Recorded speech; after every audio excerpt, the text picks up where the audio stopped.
So today we're going to take a look at a company called Energize, and they're building a totally new kind of AI coach. But get this, it's not about just throwing more workouts at you. It's about actually understanding and coaching your behavior. Let's break down how they're pulling this off. Okay, let's just kick things off with a question that I'm pretty sure hits home for a lot of us. Why is it so incredibly hard to stick with a fitness plan? You know how it is. You start out all gung-ho, you're motivated, and then, well, life happens, and the whole thing just kind of falls apart. And this, right here, this is the core idea behind everything Energize is doing. The problem isn't a lack of information. It's not that we don't know what to do.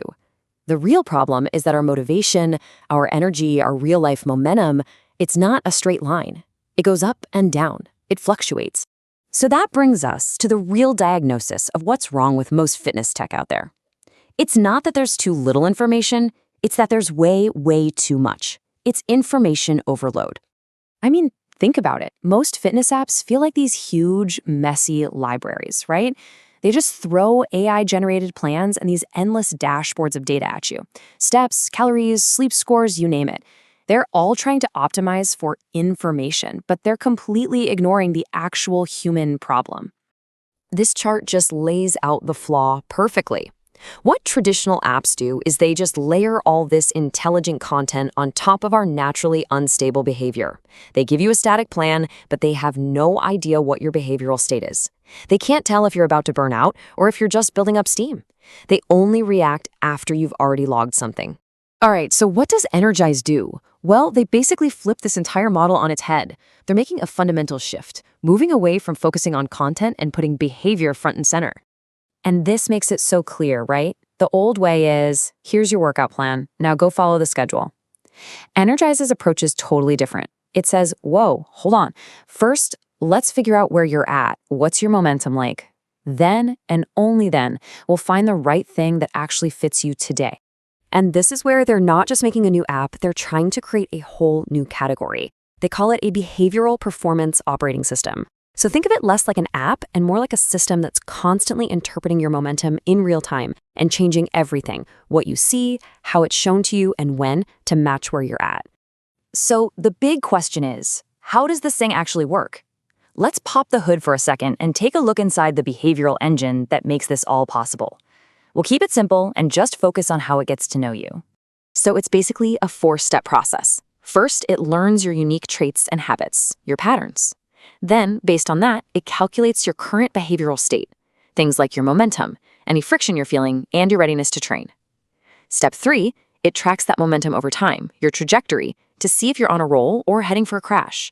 And finally, it orchestrates the guidance. It ranks all the possibilities and delivers the perfect suggestion at the exact right moment.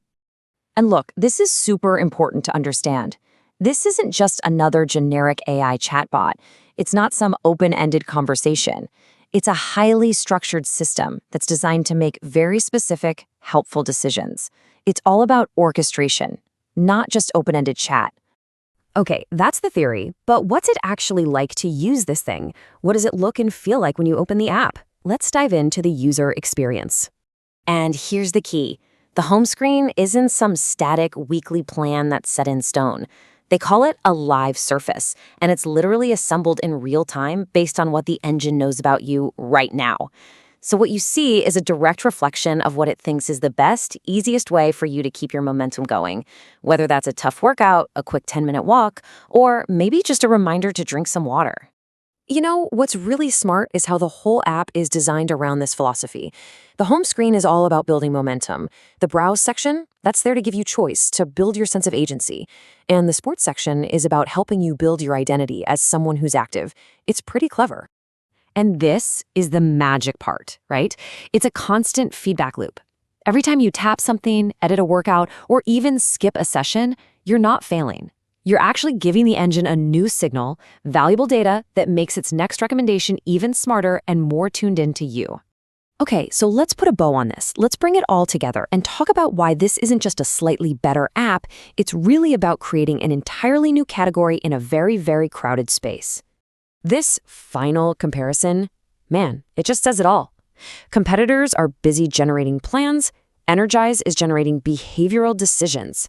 They track your sessions. Energize tracks your entire trajectory. They're trying to optimize the workout. Energize is trying to optimize your behavioral stability so that you can actually keep going day after day. And if you think about it from a business angle, this is huge.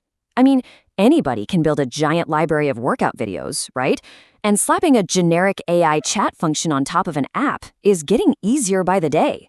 But a structured engine that truly understands human behavior, that is incredibly difficult to copy.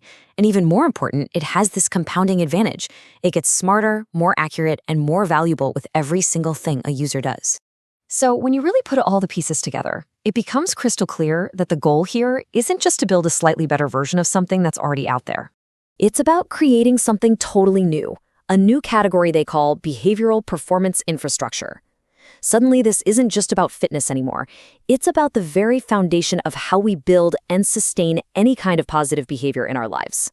And that kind of leaves us with this final, really fascinating question. You can see the long-term vision here goes way beyond just the gym.